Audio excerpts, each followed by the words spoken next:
Hi everybody, welcome back to the HardReset.Info channel. Today I'm going to tell you how to clear your Safari history on iPhone.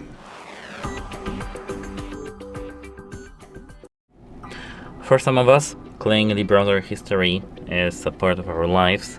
So today I'm going to tell you how to clear the Safari browser history. At first we have to go to the settings, not Safari, just settings, and here scroll all the way down, apps. Tap apps here, and now scroll down to the letter S, Safari, over here.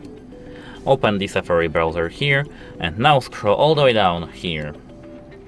As you can see, here you will find history and website data. You can import, export, or clear history and website data. Tap this third one.